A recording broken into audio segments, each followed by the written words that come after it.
قلت لها مناسب أنا ولا معك سنة سوتي تحازو ويكام سناي فاميلي ويتفضل عرفت كلنا نايل منا وحدات بالجو هزبنا عبيك عبستات عدل تدكنا كان خعبت فلتات كانت يدينا نوران ممكان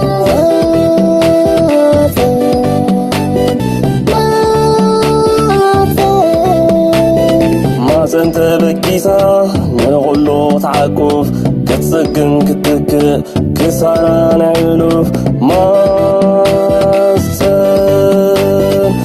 انت بكيسا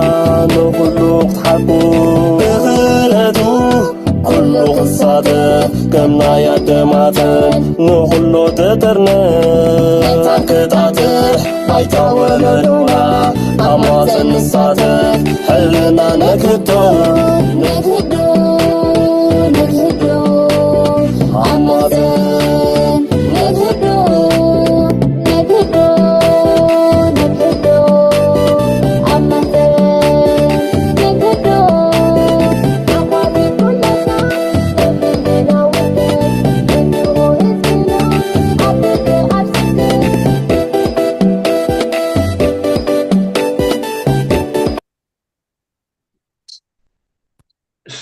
ሰላም ኣብ ዝተፈላለየ ሃገራት እትርከቡ ተዓዘብትና ተኸታተልቲ ማህፀን ከመይ ቀኒኹም ኣብዚ ዘለኹሞ ሰላም ቅሳነት ጥዕና ንምነ እነሆ ከዓ ንሎሚ ካልኣይ ክፋል ምስ ሓውኹም ሓውና መንእሰይ ኣማኒኤል ኣስጎዶም መፂናኩም ኣለና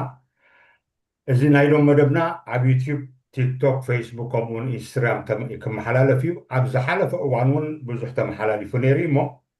ሎሞን እዚ ከነመሓላልፎ ኢና ብድሕሪት ኣባላት ማህፀን ኣለዉ ሰላማዊት ኣላ ስለዚ ዝተፈላለየ ሕቶታት ምዝህልወኩም ኣብቲ ዌብሳይት ይኹን ኣብ ካልእ ኩሉ ክዝርጋሕ እዩ ካልእ ኣብ ዝሓለፈ እዋን ኣማን ብዙሕ ኣገዳሲ ዝኾነ ትምህርቲ ከም ዝሃብካ ዳርጋ እቲ ሓበሬታታት ኮሜንት ብዙሕ መፂኡ ማለት እዩ ብዙሕ ሰብ ተገዲሱሉ ካልእ ተፅብኦ ዝነበረ እንታይ ዳርጋ ኩሉ ተንኪፍካ ኢኻ ኣብቲ ዝሓለፈ ድሕሪ ባይታኻ ከም ደራሲ ድርኺትካ ስለምንታይ ሰፊሑ ገሊፅካ ኣረዲእካ ስለምንታይ እውን ከም ፅሓፍካ ሓደ እቲ ሞያኻ ናይ ሕክምና ኣይኮነን ግን ካብ ነብስኻ ተበጊስካ ነብስኻ ፅኒዕካ ብዙሕ መፅሓፍቲ ተወኪስካ ናይ ብዙሓት ሊቃውንቲ መፅሓፍቲ ተወኪስካ ንዑ ምርኩዝ ብምግባርካ ሓደ መፅሓፍ ፅሒፍካ ንሕብረተሰብካ ማለት እዩ ስለዚ ኩሉ እቲ ዝተወከስካሉ እውን ኣብኡ ተፃሒፉ ከም ዘሎ እቲ ቀንዲ ዕላማኻ ከዓ ንስኻ ተበጊስካ ኣለኻ ስለዚ እቶም ብኣካዳሚ ብካልእ ክኢላታት ዝበሃሉ እውን ተወሳኺ ክብገሱ ኢኻ ኣተባቢዕካ ማለት እዩ ክብገሱ ከም ዘለዎም ንስኻ ግን እቲ መገዲ ጀሚርካ ከም ዘለካ ብጣዕሚ ፅቡቅ ነጊርካና ካልኦም ብዛዕባ እቲ መፅሓፍካ ዘሎ ትሕዝቶም ሰፊሑ ኣብሪካልና ኢኻ ካልእ ብዛዕባ እቲ ሕትመት ዝምልከት ብዝያዳ ግን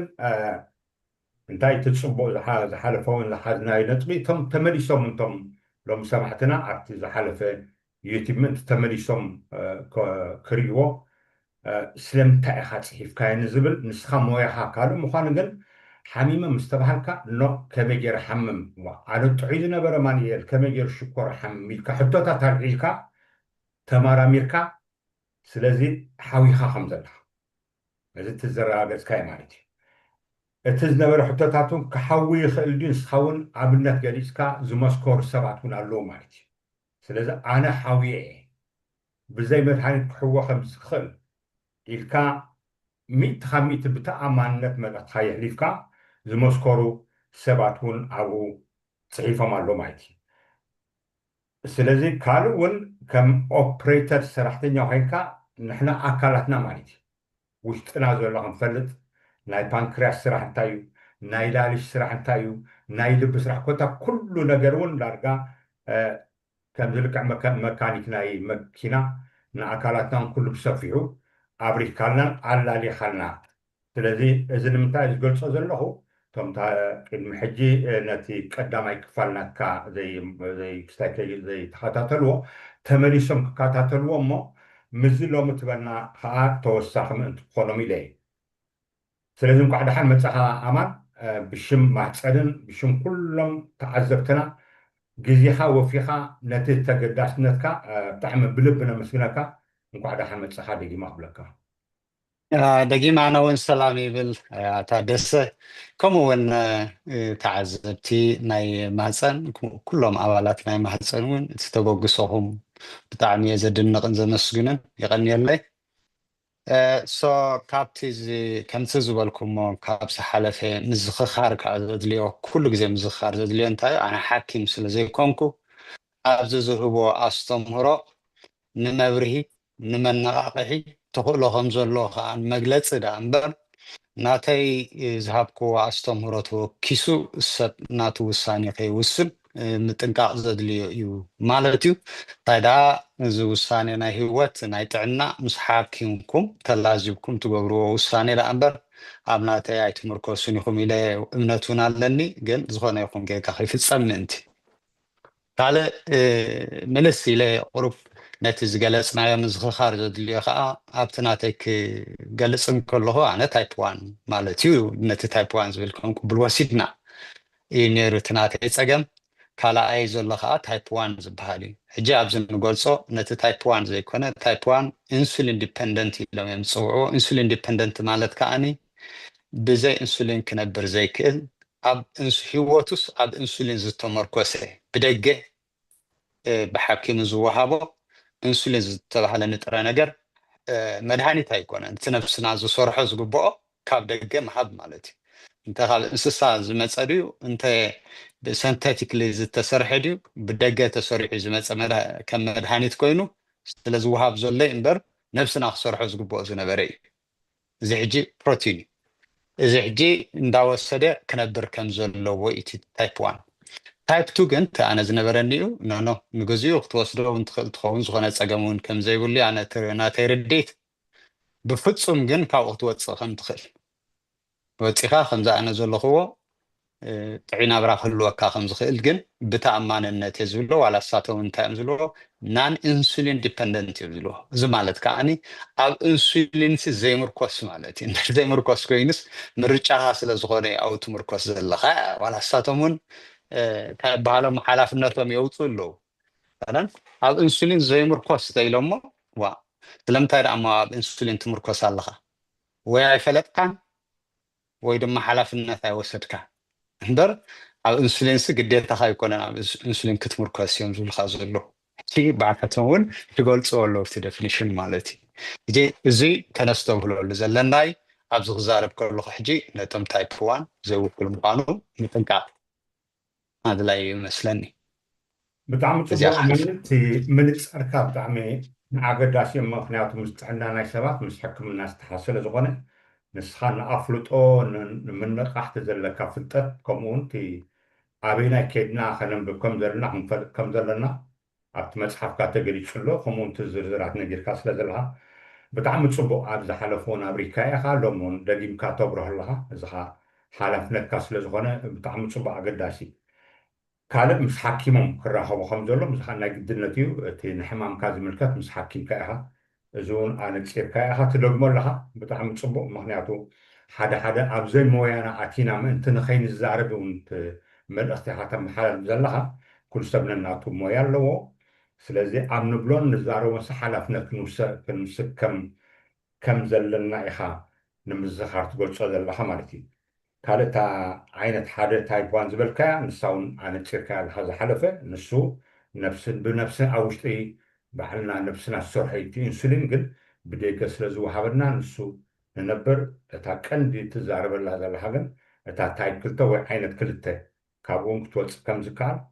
ኣብ ኢንሱሊን ዘይምርኮስ ምዃኑ እውን ኣብሪካ እያ እሞ ኣብ ዝሓለፈሎምን ስለዚ ከምኡ ምንፃርካ ብጣዕሚ ፅቡቅ እዩ ምክንያቱ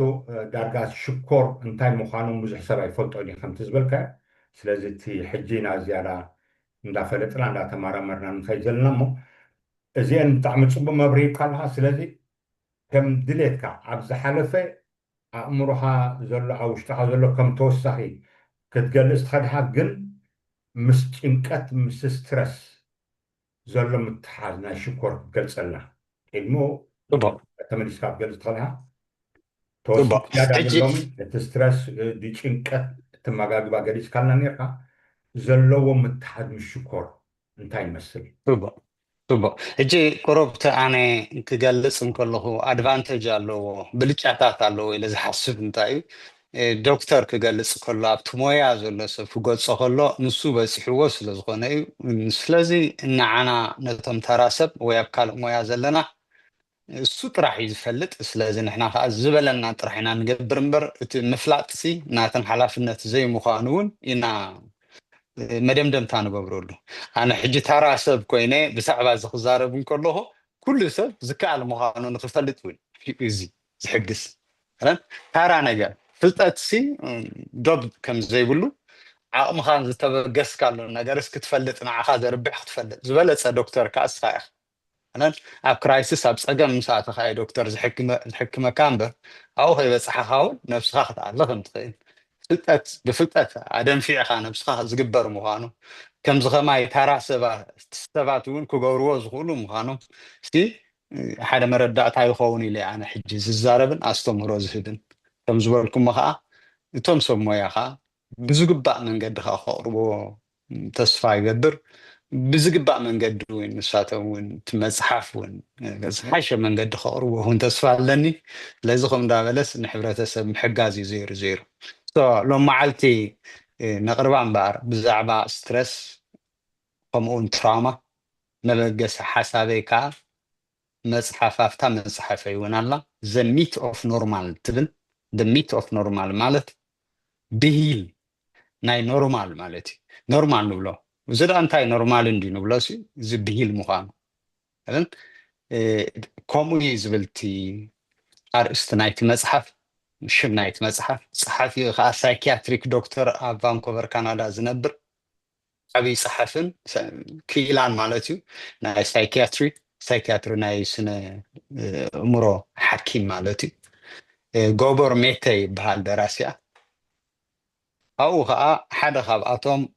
ካብቶም ምስ ሕማም ሽኮራት ተኣሳሲሩ ኢንተርቪው ዝገብሮ ኣብቲ መፅሓፉ ፍልጠቱ እውን ዝውከሶ ዶክተር ሮበርት ላስቲን ይበሃል ናይ ኢንዶክሪኖሎጂ ክኢላ እዩ ናይ ሆርሞን ክኢላ ማለት እዩ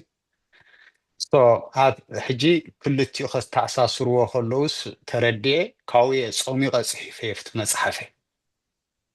ሎም መዓልቲ ዝውከሶ ዘለኹ ከዓ እንተ ትክክል ዲ ኣይኮነሲ ነቲ መፅሓፍ ተወኪስኩም ነቲ ዝህቦ ኣነ ኣስተምህሮ ክትመዝንዎ ምእንቲ ሕጂ እቲ ቤዝ ናተይሲ ካበይ ምዃኑ ምንፃር ፅቡቅ ኮይኑ ስለ ዝስማዓኒ ሕጂ ካብ እቲ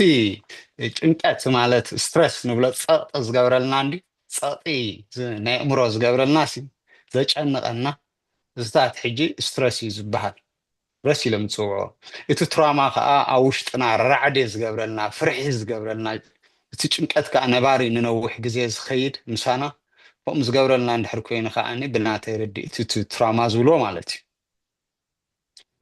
እዚኣተን ብኸመአን ምስቲ ነፍስና ተኣሳሲረን ንስና ብሕማም ሽኮር ዘስዕባልና ዓይነት ውሽጢ ክንገልፅ ኣይቲንክ ቅድሚ ናብኡ ምግላፅናሲ ሓደ ነገራት ክጠቅስ ንኣብነት ድሓር ክጠቕመና ምእንቲ ከነተኣሳስሮ ከለና እጂ እቲ ሆሊስቲክ ኣፕሮች እንድሕር ዳ እቲ ዓብይ ስእሊ እንድሕር ዳ ክንሪኦ ክኢልና መጀመርያ እንታይ ክመፅእ እቲ ስርዓት ምሕቃቅ ክመፅእ እዩ እቲ ስርዓት ምምሕዳር ክመፅእ እቲ ስርዓት ምቅፃል ክመፅእ ኣብዝታት እቲ ናይ ሆርሞን እውን ናይቲ ኮሚኒኬሽን ማለት እዩ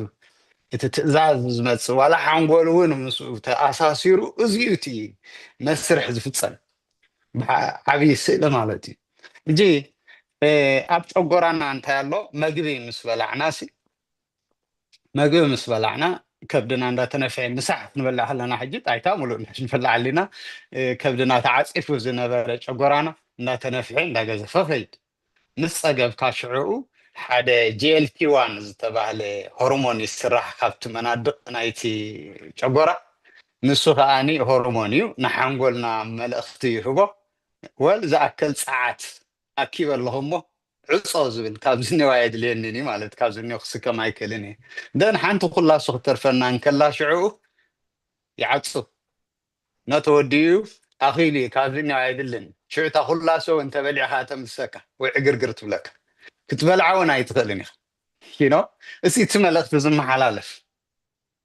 then نازي حجزهم زغوزفو سبات زياتا ملخت تم حلالف الله دو تبل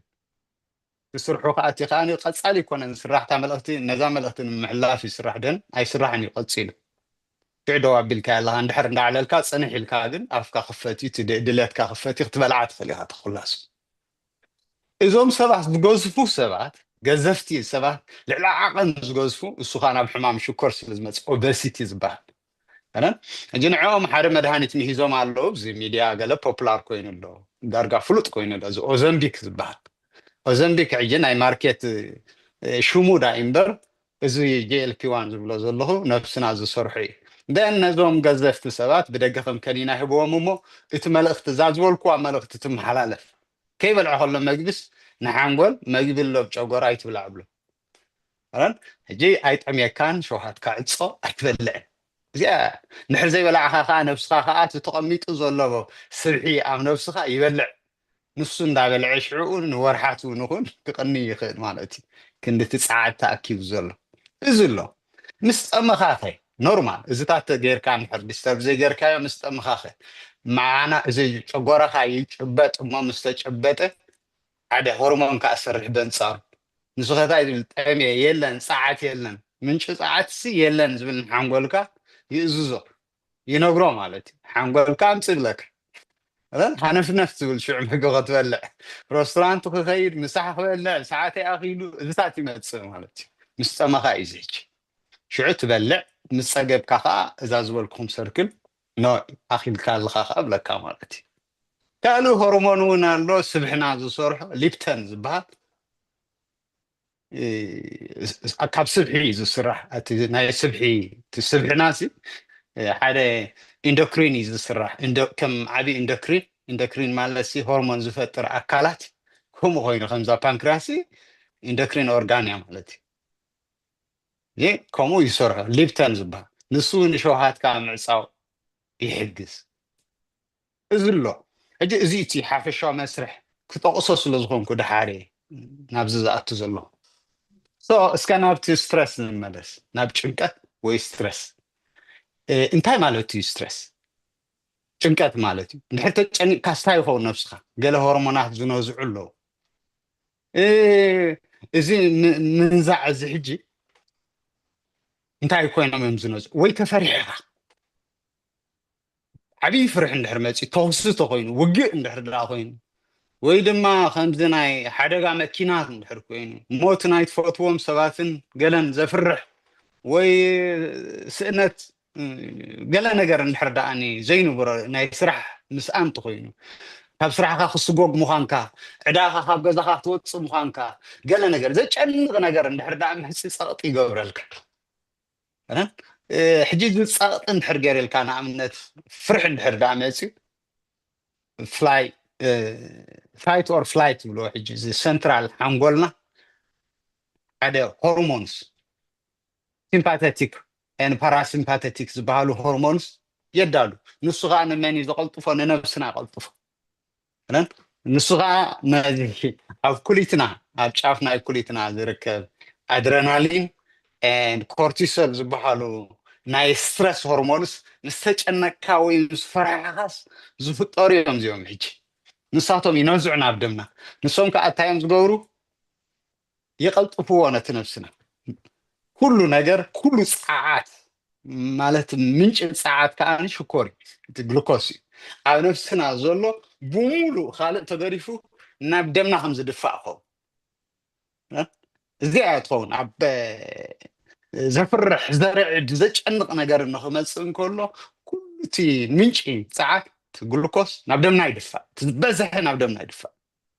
ران هجي حم إذا سواء كن حاسب زي نخيل أفت ساعات نصو كله نجاره نسرفايفال فون ران نهلاوي خا نت إركايو زي تفلت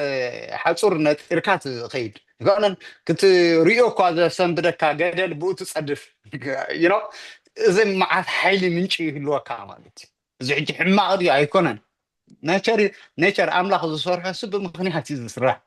حما أيكونن ندحنت تباهيلو زجبري مالتي إذا غون نكرله بس شكر يدفع سلا زلم نفسها انتي غون حجي كله نجار يلعقل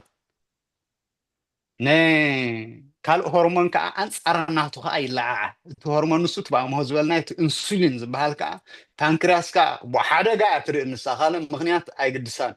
أبدم حقن شكر أبدم نازله لعنة نور سلازبله هذا كا خاطرسا على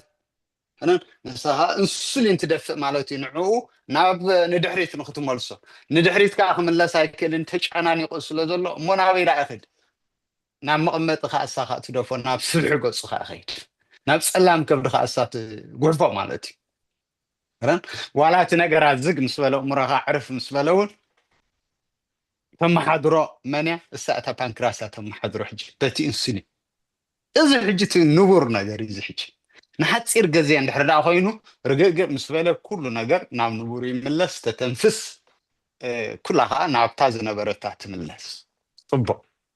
حجي نهلاوي ناز خده نعم نهوري ملس تشكر بيتي انسولين ما حدر نعم نهور تزاد لي كان نعم زقاص لولو حيلن مقتن زوهاولو يدفع اتزترفه غاني نعم مقمتي خيد بزح تغين الخات شكر زفلك ها نفس الخيد اذا كله نعم عقري خيد مالتي دن نجارات الرجاجة حقا شكر عبدم كها نورمال يخو زيادة نورمال تخون أنا إذا معاشا حمام تخون عجت بخميو انت أتسي مش شكر زي تأساسر زلو معاشي حمام تخون زلو إذن بحر أني نور هوت كاتخوين إذا قالوا سكواسي إذا رعد زي حما كنات زي أس نبور نابرها عند حر داخوين نأمنات أبصرحها سلام زي يقولون عند حر داخوين زي كايد زاز قالوا سكوا أبنا وراها هم من بحر داخوين قالوا سكوا يكايد هنا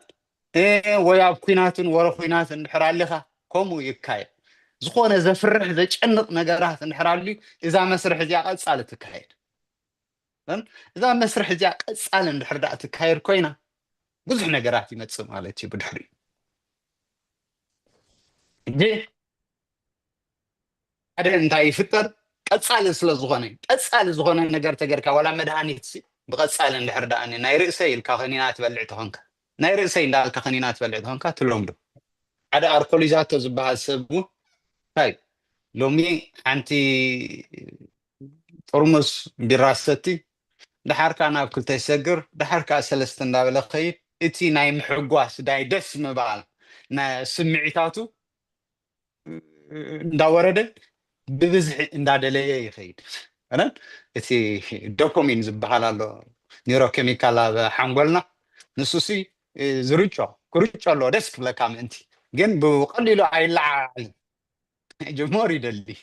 مور يدلي كون نالكا مور نالكا انا عصرت بتصحشو انا عيسى بتص اجي اندحر جاني راسي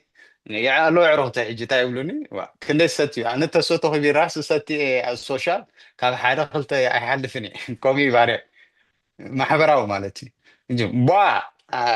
انا اندحر جميره دوكو بلايك اليوم كندي مالتي دو عسرا قال بريغو اجي اركو بليزات توكن كمالتي تبعت كالو بزيبوس نفسومس فلاش جبر زيك لا زيك جاب كم درجات بس انت عجزي كلا ما مودله بقول لي لسي يتدلل زلو بليجر تبكا نيرو كيميكال اي لا عالم زلو ذا سيم كذا زغلو سكوا بقليلو نحب تدغاغام خوينو زرع دزي كورتيسول يدفع نسوق شكور يدفع نابدمكا كابدمكا اني انسولين ماتي اني كم حضرو يفتن اذا قصالن حدا هوينو يلوم دو مالتي جتاي زغبر اي سمع كان زل زنزل مركايو سب كان قصال ضرب شكات خوينس اغنوري خاتغورو اغنوري غورو زي ريزيستانس مالت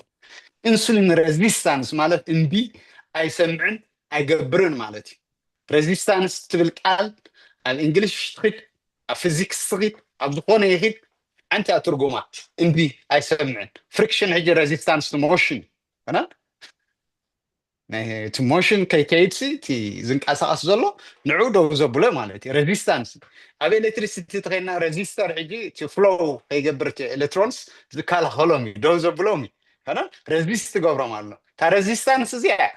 እምቢ ማለት ኣይቅበልን ነቲ መሰጅ ነቲ መልእኽቲ ናይ ኢንሱሊን ኣይቅበልን ይብሎ ማለት ኣብ መወዳእቱ ድሕሪት ኣይኮይኑሉ ኣብ መወዳእቱ እቲ ፋት ሰልስ እውን ይበዝሑ ናብ ስብሒ እንዳደረቦም ድሕሪ ዳ ኸይዱ ካብዚ ንንዋ ኣይንቕበልን ኣይንሰርሕን ይብሉ እቲ መናድቕ ናይ ሰራውር ደም እውን ኣይከፍትን ካብዚ ንንዮ መልእኽቲ ከዓ ኣይሰምዕን ይብሎ ኢንሱሊን እዚ ኣይንሰምዕን ምስ መፀ ኣብ መወዳእቱ እቲ ሽኮር ኣብ ደምካ ሃፍ ይብል ንሱ ከዓ ናይ ባዕሉ ፀገማት ይፈጥር ማለት እዩ ምስ ሕጂ ናይ ስትረስፉል ኢንቫይሮንመንት ማለት እዩ ካልእ እውን እዚ ተኣስሰር ኣቢልና ሕጂ ዝናትና ሕብረተሰብ ትራማ ኣለና እንዲ ኩልና ኣነ ዓብዪ ትራማ ነይሩኒ ባዕለይ ፈዊሰ ማለት ባዕለይ ፈዊሰ ክብል ከዓ ስለ ዘንበብኩ ስለ ዝፈለጥኩ ተረዲእኒ እንታይ ትራማስ ዝፈልጦ ነገር ኣይነበረንን እንታይ ማለት እዩ ትራማ ማለት ወላዕለ ኩሉ ሰብ ኣብ ትራማ ስለ ዘሎስ ፅቡቅ ክትፈልጥ ኣለካ ነቲ ሕማቕ ዘሎ ንኽትሪኦ ኩሉ ግዜ ግን ንሕና ብራዕዲ ስለንነብር እንታይ ሞ ንቡር እንዲ ንዓና ንቡር እዩ ኣብ ካልእ ነገር ምስ ረኣኻ ጥራሕ ኢኻ ንቡርን ዘይንቡርን ክትፈልጥ ትኽእል እምባ ምስ ጀመርኩ እዚ ናይ ስነ ልቦና ፅሑፋት ብዙሕ ከንብብ ምስ ጀመርኩ ትራማ እንታይ እዩ ተረዲእኒ እሞ ዝናተይ ከምዚ ዝመፀኒ ለይቲ ዝሸግረኒ ከምዝታት ማለት ሚሊታሪ ነይረ ካልእ ናብቲ ዲቴይልስ ናብኡ ከኣትዩ ኣይደልን ግን እቲ ዝነበረኒ ራዕድስ ምስ ደቀስኩ ወይ ምስ ተጨነቕኩ ገለስ ይመፅእ ለይቲ ልክዕ ከምቲ ኣብቲ ዘጋጥመኒ ዓዲ ከለኹ ንሱስ ደቂሰ ከለኹ የጋጥመኒ ማለት እዩ ኣብኡ ይነብር በቃ ቀፃሊ ኣብኡ ኣብቲ ኩነተ እምሮ ውስታክ ኮይነ ኣለኹ ማለት እዩ ክጭነቅ ከለኹ እንድሕር ድቃስ ኣብኒ ገለስ በቃ ብዙሕ ነገር ይመፅእ ኣብ እምሮ ልክዕ ከምታ ኣብኣ ዝነበርክዋ ከዓኒ ኣብ ክትገብር ደቂሰ ከለኹ እኮ ኣላ በዓልቲ ቤተይ እውን ርብሽ ገለ ማለት እዩ ንዓ የርዳእኒ ወተኾንካ ተተሳኹ ብነብስኻ ካ ትሓፍር ይሮንሚ ዋያ ዝገረት እውን ማለት እዩ ወለካ ካብ ቁፅፅር እናወፃኢ እዩ ሕጂ ኣብዛ መፅሓፍ እዚኣ ዶክተር ጋቦር ሜተ እንታይ ዝብሎ ኣብ ክልተ ከፍሎ ሕጂ ዝምፍላጡ ኣገዳሲ ስለ ዝኾነ ኣብ ኩሉ እቲ ሕብረተሰብና ስለ ዘሎ ብብዙሕ መልክዓት ኣምሹር ሰመያ ኣምፂኹምሲ ገሊፅኩም ኣለኹም ትንክፍ ተበልናይ ከዓ ዝጎዳ ኣይመስለኒ ከነ እንታይ ይብሎ ናብ ክልተ ከፍሎ ቢግ ቲ ኤንድ ስሞል ቲ ኢሉ ዝገልፆ ቲ ትራማስ ኢታ ትራማስ ካፒታል ቲ የጀምራ ማለት እዩ እቶም ዓበይቲ እዞም ክብሎም ፀናሕኩ ኣብ ኩናት ኣብ ዓበይቲ ኣጋጣምታት ሰብ ዘፍርሖን ኣይኮነን ዓብዪ ነገር ማለት እዩ ንዑ ኢና ሕጂ ባዕ ከምዚ እንዲጋጥምዎ ኣብ ፅላለ ዘብፅሕ ብራዕዲ ዘብፅሕ ሕጂ ኣብ ኩናት እንዲ ነይሩ ገለ መለልካ ከም ዓብዪ ኣክናውሌጅመንት ትህቦ እቲ ቢግቲ እቶም ስሞልቲስ ከዓ ኣብ ህፃንካ ኣደ ስፔሻሊ ኣደ ወይ ድማ ኬርቴከር ንብሎ ኬርቴከር እኳ ብዙሕ የብልና ንሕና እቲ ኬርቴከር ማለት ኣደያ ናትና ማለት እቲ ሓበሻሲ መብዛሕትኡ ኣደ ደን ኣደ እንድሕር ዳኣ ነቲ ህፃንስ ፅቡቅ ኣተንሽን ተዘሂባቱ እንዳበኸየ ከሎስ እንድሕር ዘይሰሚዓቱ እንድሕር ዳኣ ኣፍታ ገፁ ዝባጨውሉ ነይሮም ኮይኑ ዝቡል ዝበሃል ክሪቲክስ ብዙሕ ስኻ እኮ ከምዚ ኢኻ ምውድዳር ቆልዑ ንቆልዑ ነንሕድኦም ክስተወደይ ዳ ከምዚ ንስኻ ግዳ ከምዚ እዚ ነብሰ ምትሓት ዝፈጥረሎም ነቶም ቆልዑ ሕጂ ብተፈጥሮናሲ ክንርአ ንደሊ ክንስማዕ ንደሊ ኣክናውሌጅመንት ንደሊ ተፈላጥነት ክህልወና ንደሊ ተፈጥሮና እዩ ሕጂ ሕጂ ናይ ወላዲ ታሪኽ ኣንሱ እዩ كنن معرة زي فلاليو كنن ندحر دعني نتحدث تطمته نتحدث تاي ندحر يقول عخاني منعيت فتوونني هذا بالرعدي أو شتياتو عادي مخنديا يجي more attention to emotions مسدي زتا أساسا نقول عم أبو ترى يقولون مالته يكون ترى زي هلوا أبو حجي أموقع قال تسجلنا نحن أنا إذا تندحر ليون ندعبس أو سنتايبلو the child is the father of the man زنتا مالتي تقول عحسي أبو نتي زي ود سوسا ود 7 عامات زلوا 7 تا child هو نسات جوزو أبقى إذا نبر فنش ኣባይ ዝነብር ፊዚካሊ ዳ ዓብዩ ዘሎ ካልእ ስራሓት ይስራሕ ኣሎ ገለ እምበር ኣብቲ ኩነተ እምሮ ግን እቲ ኩነተ እምሮ ናይቲ ሰብኣይሲ ኣብታ ቆልዑ እዩ ዘሎ እጀ ኩሉ ግዜ ራዕዲ ኣለዎ ኣብ ውሽጡ ማለት እዩ እዚ ጭንቀት እዚ ራዕዲ እንድሕር ኣልዎ ከዓ ልክዕ ከምቲ ዝበልክዎ ናይ ስትረስ ልክዕ ተደጋጋሚ ዝኸፍእ ዝገብሮ እዚ ከዓ ቀፃልን ኩሉ ግዜን ክሳብ ኣብዛ ህይወት ብህይወት ዘለካ ምሳኻ ዝነብር ምዃኑ እንዳተመላለሰ ኣብ ንዕኡ ዝምችእ ኩነታት ዝፈጠርካሉ ኣብ ዝተጨነቅካሉ ኣብ ኣይኮነ ድቃሳዕንካሉ ንሱ ዝመፅእ ምዃኑ ንሱ ዝርብሸካ ምዃኑ ድሕሪ ቀፃሊ ከምዚ ዝርብሸካ ነገር እንድሕር ኣልዩ ከዓ እታ ዝበልናያ ከይዲ ኣብኣ ትፍፀም ቀፃሊ ናይ ምዝባዕ ናይ ኮርቲሶልን ናይ ኢንሱሊንን ይህሉ ከም ውፅኢቱ ከዓኒ ሽኮር ናይ ሽኮር እቲ ሕማም ሽኮር መፅእ ኢንሱሊን ሬዚስታንስ መፅእ ድሕሪ ኢንሱሊን ሬዚስታንስ ከዓ እቲ ዓቐን ሽኮር ኣብ ደምካ ከዓ ይበዝሕ ደን ናብ ሕማም ሽኮር ትሰጋገር ሓንቲ ካብተን ኮዝ ጠንቅታት ሕማም ሽኮር ዘስዕቡ ኢልና ገሊፀ እዩ ዘለኹ ኣብቲ መፅሓፍ ንምንጥቃስ እዚ ዝገልፆ ዘለኹ እዚ ኸ ናብ ምንታይ ከስዕበልካ ይኽእል እዚ እውን ናብ ኦቤሲቲ ናብ ግዝፊ ከስዕበልካ ይኽእል እዩ እንታይ ይኸውን ሕጂ ንኣብነት እንድሕር ቀፃሊ ኮይኑ እዚ መስርሕ እዚ ዝበልኮ እንታይ እዩ ትጨነቕ ወይ ትፈርሕ ትርዕድ ቀፃሊ እዚ ናይ ትራውማን ናይ ስትረስን እንድሕር ዝመፀካ ኮይኑ ዝተኣኪቡ ዝነበረ ጭዋዳታትካ ከይተረፈ እዩ ዝሓቅቕ እንድሕር ቀፃሊ ንነዊሕ እንድሕር ከይዱ ከን ዝነበራ ተቐሚጠን ዝነበራ ሽኮር ተቃፅለን ትጥቀመለን ብቐሊሉ ክትረኽቦ ትኽእል ሽዑ ኣብ ጭዋዳትካ ዘሎ ፕሮቲን እዩ እቲ ፕሮቲን ናብ ሽኮር ይቕየር ቀልጢፉ ናብ ሽኮር እንዳተቐየረ ትጥቀመሉ ንረዓዲ ኮይኑ ዘየድሊ ነገር ኢኻ ትጥቀመሉ ተቃፅሎ ዘለካ ከምዚ እንዳበልካ እቲ ኢንሱሊን ከዓኒ ናብ ስብሒ ከምዚ ስራሕ ከዓ ይገብሮ ነቲ ሽኮር ከዓ ተረፍ ሕጂ እንታይ ትኸውን ኣለካ እቲ ጭዋዳታትካ ይሓቅቕ ኣሎ እቲ ስብሕኻ ከዓ ይገዝፍ ኣሎ እንዳበዝሐ ይኸይድ ኣሎ ማለት እዩ ሕጂ ካብ ጭዋዳስ ናብ ስብሒ ንነብስካ ትቕይሮ ኣለካ በዚ መስርሕ እዚ ጀታ ይኾኑ እቶም ሰባት ከምዚ ራዕዲ ስትረስ ዘለዎ ኢንቫይሮንመንት ዝነብሩ ሰባት ጭዋዳታቶም ቀጢን ከብዶም ገጅፍ ዝፍጥጡ ማለት እዩ ከምዚ ባህርያት ይርአ እዚ ከብዲ ምግጃፍካ ቪሰራል ፋት ዝበሃል ቪሰራል ማለት ከብዲ ማለት እዩ ኣብ ከባቢ ከብድካ ዘሎ ስብሒ እንድሕር ዳኣ ዝእከብ ኮይኑ እቲ ዝኸፍአ ስብሒ መምዘኒ ናይ ሕማማት ከዓ እሱ እዩ እቲ ካልኣይ ፅቡቕ ስብሒ ኣብ ትሕቲ ቆርበትን ኣብ ዘዘድሊ ቦታን እዩ ዝቕመጥ ፅቡቕ ስብሒ ዘድሊ ኦሜጋ ስሪ ስብሒ እንድሕር ኮይኑ እዚ ናይ ሽኮር ምዝባዕ ዝመፀ ግን ኣብ ከብድካ ከብዲ ሕጂ ዛስዋይ ከብድስ ስፔሻሊ ደቂ ተባዕትዮ ደቂ ኣንስትዮ እኳ ስለዝቃየር ናይ ወሊድ ምቅያራት ስለ ዘሎ ክኸውን ይኽእል ኣብ ደቂ ተባዕትዮ ግን ብፍፁም ከብዲ ክህልወና ዘይግባእ ከብድስ ክህልወና ይብሉ እንተሊናስ ዘየድሊ ስብሒ ኣብ ከባቢ ከብድና ኣሎ እዚ ሕጂ እንታይ ኢና ክንገብሮ ከነጥፍኦ እዩ ዘለና ተዘይጥፊናዮ ንሱ እውን ክበልዓና እዩ ምክንያቱ ዘመርት ይብሎ ብጣዕሚ ሕማቅ ንፀላም ከብድካ ዝሽፍንን ዘመርትን ነተን ካልእ እውን ዝጨናንቕ ዘየድሊ ኢንፍላማቶሪ ዝኾነ ሆርሞናት እውን ዝሰርሕ ስለዝኾነ ከብዲ ኣብ ከብዲ ሰብኣይ ኮይኑ ከብዲ ክህልዎ ይብሉ እዚ ብሓፈሽ እየ ዝገልፆ ዘሎ ካልእ እውን እዞም ክልተ ሆርሞናት እንዳተቃለሱ እንታይ ይፈጥሩልካ ብሓንሳብ ጉሑፍ ተቢልዎ ሕጂ እቲ ኢንሱሊን እንታይ ይመፅእ ንጨጎራ ከዓኒ መልእኽቲ ይመፅእ ካብ ሓንጎል ኢንሱሊን ተሳኢኑ እሞኒ ክፈት እሞ መግቢ ምፅእ ዝብልካ መፅእ ማለት እትግርህሊን መልእኽቲ ትሰድድ ደን ክትበልዖ ከዓ ትደሊ ኣይጠመኻን እኮ ኣይተሳእነን እኮ ከነ ምጭንናቕ ዘለዎ ሰብ ናይ መግቢ ኣዲክሽን እውን ክመፅእ ክእል ሕጂሲ ታሕቲ ወርድ ዋላ እዞም ዓይነት ናይ ሽኮር እውን ሽኮር ዝህቡ ሓይሊ ዝህቡ መግብታት ከም በዓል ቅጫ እንጀራ ሽኮር ንባዕሉ እዚታት እውን ንምረፅ ዓይነት ክምረፅ ኣለዎ ፋይበር ዘለዎ ጥዑይ ዝኾነ ምግቢ ክንበላዕ ኣለና ንብል እውን እሱ እዩ ቀልጢፉ እንድሕር ዳኣ ናብ ጨጎራኻ ኣትዩ እሞኒ ካብ ጨጎራኻ ከዓ ናብ ደም እንድሕር ዳኣ ኣትዩ ቀልጢፉ ሰማይ ይሰቕሎ ሃይ ግላይሰሚክ ኢንደክስ እንደም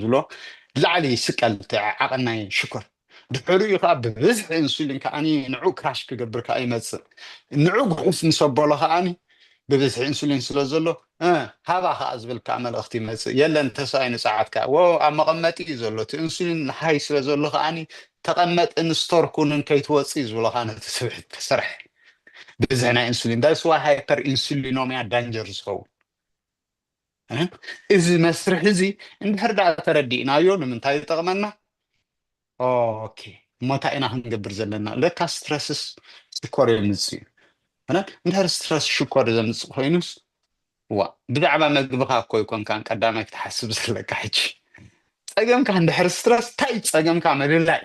ሕጂ ኣነ ካብቶም ዝረኸብኩም ካብ ኩሎም ፆም ይቐርቡ ሓደ 7 ፅሒፈ እዮም ዘለኹ ዓይኖም እዮም ናትካ ፀገም ምልላይ ሕጂ ዶክተር ትኸይድ ተዓቐን ናይ ሽኮርካ ዋ ሽኮር ኣለካ ዓቐንካ ላቦራቶሪ ክንዲዚ ሂቡኒ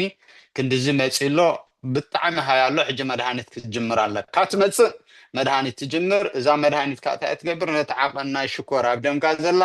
ከተጉድላ ትኽእል ንዝተወሰነ ድሕሪኢኻ እታ እምቢ ትብል ከዓ ነታ መድሃኒት ካ እምቢ ትብላ ድሕሪኢኻ ትውስኽ ዓቐን ንዓውን እምቢ ትብላ ኣይሰማዕኻን ብድሕሪ እንታይ ይመፅእ ኩሊትካ ፌል ትገብር ዓይንኻ ትዕውር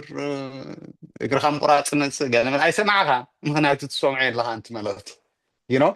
ከይኮነ መንገዲ ሕጂ እቲ ጠንቂ ኣብ ምንታይ እዩ ዘሎ ኣብቲ ምግቢ ዘይኮነ ሕጂ ክኸውን ይኽእል እዩ እንታይ እዩ ምልላይ ኣገዳሲ ግን ሎም መዓልቲ ብዛዕባ ጭንቀትን ራዕድን ነውፅእ እምሮን ስለ ንዛረብ ዘለና በዚ ዝመፀ እንድሕር ዳ ኮይኑ ትፀገምካ ኣብዚ እዩ ዘሎ ትፀገም ዝበላዕካ ቀይር ኣይሕግዝን ማለት ኣይኮነን ትበልዑ መግቢ ትገብሮ ኤክሰርሳይዝ ትገብሮ ካልእ ግን መወቀል ናይ ዝፀገምካ ኮንሲስተንት ዝኾነ ፀገም ኣብዚ ናይ እምሮ ፀገም ስለ ዘሎ ነዚ ክትፍውሶ ኣለካ ነዚ ከዓኒ ብዙሓት ሓገዝቲ ክኢላታት ስፔሻል እዚ ቀዳማይ ዓለም ስለ ዘለዉ ናብኣቶም ኬድካስ ሽኮር ዘይኮነ ፀገምካ ሕጂ ኣብ ሽኮር ዘይኮነ ኮንሱም ክኸውን ዝግብኦ ኣብቲ ንሽኮር ዘብቁል ዘሎ ነገር ጭንቀትካ ኮነ ኣብዚ ክሰርሕ ኣለካ እዚ እንድሕር ዳ ኣሊኻዮ እንተ ብመንፈሳዊ ድዩ እንተ ብክኢላታት ናይ ተራፒ ድዩ ብዝኾነ ይኹን መንገዲ ትፈትሓሉ መንገዲ ደሊኻ እዚ መደቀሲ እንድሕር ዳ ፈጢርካሉ ሰላም ትረክብ ኣነ ሕጂ ትራማ ነይሩኒ እቲ ትራማ ናተይ ምስ ፈታሕዎ ፅቡቅ ድቅስ ፀገም የብለይ ገለ የብለይ እዚ ራዕዲ እዚ ዝበልኩኹም ተፈዊሱ ባዕሉ ደቂሱ ምክንያቱ እታ ትራማስ ይኩሕዶ እየ ነይራ ቅድሚ ሕጂ ነዚ ኢልካስ እንታይ ካብኡ ዝሓልፍ ካብኡ ዝበዝሕ ክንደይ ሽግር የሕሊፋ ሰብስ እዚ ዳ እንታይ ኮይኑ እንዳበልኩ ይንዕቆ እየ ነይረ ግን ዝነዓቕ ነገር የለን ንእሙሮና ናቱ ሌቨል ኣለዎ ኣነ ሪኮግናይዝ ገረዮ ተረዲዕዮ ክዛረበሉ እውን ምስ ኣዕሩኽተይ ንዝቐርቦም ነገራት ለካ ዝሲ ኢለ ንሰብ ሞያ ዝቐረብክዎም ምስ በልኩ ክዛረበሉ እውን ደፊረ ጀሚረ ክንዕቆ እውን ጀሚረ ብድሕሪ እውን ካባይ ርዕቕ ማለት እዩ እሱ ሕጂ እንታይ ፈጢሩ ሰላም ፈጢሩ ኣብ ውሽጠይ ሰላም ምፍጣር ከዓኒ ባላንስ ናይዞም ሆርሞናት ይፍጠር እዚ ባላንስ እዚ ከዓኒ እቲ ሽኮርካ ባዕሉ ክመሓደር እዩ ማለት ፀገም ኣይፍጠርን ዘእትዎ ዘለኹ ዘይኮነስ ኣብ ኣእምሮ እዩ ዝሰርሖ ዘለኹ እዩ ነይሩ እቲ ሓደ ካብቲ ፀገም ማለት ስለዚ ከምዚ ክህሉ ስለ ዝኽእሉ ሰባት ዝፍታሕ እዩ ኣብ ሽኮር ግን ኣይኮነን ትፀገም ኣብ ናይ እምሮዊ ፀገም እዩ ዘሎ ሕጂ ነዚ እንድሕር ፈቲሕካስ እቲ ክፍታሕ ይኽእል ዝብል እምነት ስለ ዘለኒ ነዚ ዝጠቕሶ ዘለኹ ዕድል ከዓ ክህልወኩም ብጣዕሚ ፅቡቅ ኣማኒኤል ብጣዕሚ ዘይፅገብ ዓይነት ሰዓት ተመስጦ ይሰምዕዎ ኣለዉ ናይ ግድነት ሕቶታቱን የቕርቡ ይህልዎ ግን እቲ ብዝያዳ ኣፍልጦ ትበና ስለ ዘለካ ንሕቶታቱን ዕድል ዛሂብን እዩ ንላለ ኢና ዘለና ኩሉ ከዓ ብንፁር ትገልፆ ስለ ዘለካ ሓንቲ ምናልባት ክትማል ኣብዚ ፅሑፍ ዝሪኣ ዘለኹ ክንደይ ዓይነት ዲያቤትስ ኣሎ ትብል ገሊፅካ ኢኻ ግን ኣብዚኣኸም ሕቶ ፅሑፍ ትሪኣ ስለ ዘለኹ ንሳ እንተተማልእካዮ ከለካ ኣብ ዝሓለፎም ገሊፅካ ክልተ ዓይነት ምዃኑ ግን እንደገና ድሓን ክደግማ ካልእ ግን እቲ ፀገም ገሊፅካልና ኣለካ ናይ ትራውማ ናይ ጭንቀት ዝበሃል ሕጂ መብዛሕትኡ ህዝብና ኮታ ዝበዝሕ ማለት ትራውማ ኣለካ ጭንቀት ኣለካ ክበሃል ከሎ ከም ኣሉታዊ ክስታይ ኮታ ከም ፅሉል እዩ ዝሕስብ እቲ ባህልና እውን ከም ስርዮ ከይብሉን ኢልካ ዋላ ቤተሰብ ዲ ዋላ ገር ኮታ ሓዊልና ኣይንዛረብ ብትምዓት ኣይንዛረበሉን ኢና ስለዚ እንታይ ካብቲ ናትካ ከምኡ ኢልካ ሕጅስኻ ኣነ ብትብዓሲ ተዛሪበሉ ኢልካና ምስ ማሓዙትካ ድዩ ምስ ሓኪም ድዩ ኮታ ተዛሪበሉስ ኣብ ትሕቲ ምቁፃር እቲ ሓዊ ኢልካና ኣለካ ንሱ ምስ ሰልገስኩ ፀገመ ምስ ፈለጥኩ بزيادة رئيتو حسابات ملقس كام مخنياتو بزوح جزي يزربو لي تقن تساقمنا أبقى زلاب تحبر السمنة نحي كذا خمجان تيلي بقى يزرب مالتي سندي انتي قرب ستايتت قبرنا هو I think دحان كنقلصا عم مجمريا موخ من الاستقدامي تحتو تاين كندي عينت حمام شكرا له مثرتو كلتي تحدى تايب 1 يبهال كالايكا تايب 2 يبهال كم سال سايز تقسكاني ابونو ساعت زرئ تايب 2 نعم التي تم انا ونزامنلو تايب 2 سي ابونو ساعت رئن كله يهو جستيشنال دايابيتس يلون صوعو مبر فلي بحري يبلون تايب 2 نت تايب 2 كاني درجاتات غبرلو مالتي بقصر نايتي عقن ناي شكر اب دمكا كابز توسنه غزي كابز توسنه عقن نلعل ندحر دا خوينو بريدايابيتيك تبሃል بريدايابيتيك ማለት ኣብቲ ዳያቤቲክ ደረጃ ኣብቲ በቃ ንዘል ዓለምካ ግዳይ ትኾነሉ ደረጃ ሳይበፅሓኻን ኢሎም እዮም ዝኣምኑ ማለት እዩ እጂ ክትመልሶም ክትቋፃፀሮም ትኽእል ብዘይ መድሃኒት ማለት እዩ እንድሕር ካብቲ ተወሰነ ዓቐን ንላዕሊ ኮንካ ግን እሱ ከዓ 5.7 ይመስለኒ ካብ 5.7 ንላዕሊ እንድሕር ዳኣ ኮይኑ ወይ ድማ ካብ 100 ንላዕሊ ይመስለኒ እንድሕር ዳኣ ኮይኑ ግን ብመድሃኒት ጌርካ ኢኻ ጥራሕ ተመሓድሮን ትቋፃፀሮን ዝብል ጉጉይ ሓበሬታ እዩ ንዓይ ንሳቶም ግን ኮሚት እምነት ማለት እዩ እቲ ሜይንስትሪም ዝኣምነሉ ሕጂ ምልሲለ ክልቲአን ንፁር ብዝኾነ መንገዲ ክንገልፀ እንትኾንና ግን እታ ፓንክሪያስና ዘይትሰርሕ ኢንሱሊን እንድሕር ኮይና ታይፕ 1 ይበሃል እንድሕር ደኣኒ ኢንሱሊን ኣለና ነቲ ኢንሱሊን ግን ብቐሊሉ ነብስና ክቕበሎ ይከኣለን ክቕበሎ ስለዘይከኣለ ብዝተፈላለየ ምክንያታት ግን ኣብዚኣ እውን تسجم أبكل تسلا زخفولي أمتم كيلاتات زازولا زلو حجي تي مين ستريم زلو اتنفسنا خقبولي كعلم اتنفسنا خقبولو سلا زي كعلم نعو نخبديه نخبديه لاخ أنا تا بانكراس كأمور داوس خط قيد إنسولين مسرح داوس خط أمور داتو تدكم مودو تبيل زبلي سنة حساب زي إنه مين ستريم نخم يكونن تخيل أوبوس زقدر نوع حساب كأتاي زبل هو تكونتها تفتيرو سي ثلاث تفتري بقليلو نفسنا خقبولي كأله بزع قناتاتيف تمسحف تغيشير له إذا قناتات زي سلاذ تفتري نفسنا بقليلو خسر حي كأله تايدا مور يدله قوي مالت خقدات سلاذ الله دان ببزحي خاني تا بانكراس كأتمرت ولا ببزحي تمرت مبر سلاذ تعاصوي أيقبلن سلاذ ولا بوتا سلاذ يقولوا بستفعل مخنيات أيقبلوا أبزخونات هذي هايبر إنسولينوميا إلهم تسوعوا هايبر مالت لعل إنسولينوميا إنسولين مالت يتوي نترنجا كاب نبور نلعلي عقد على لبز جزيزي ثلاثة سنة يكونن انتهى أنا نفس خاص اللي زي تقبله إنت sensitivity سلت زي اللي ده سوى يفتحك منها أكن مدهاني يلني الكام مدهاني محبسي يتتعصي ذو الله مخفاتي حشة زين حساب الله ها تتسجم على ليها ناتي تسجم نحرق على خياس كسرع إنسولين جن عم نوصل له تسجيله يجي بزيون على لي يتجستشنا ذو الكوخاني بسنكي تا نفس الصور نفسها انتاي زي إنسولين زتبع على نترا نجر كلتا نجاري بخلتا نجار يقول صيب الدكتور روبرت لاستين أبزع مسحف زلو شمو مالتي ميتابوليك كالز بالمسحف حلوه أكتو مسحفه عن تغابتن تطعم كلانيا يزي إنسولين it is good and bad يليز قولس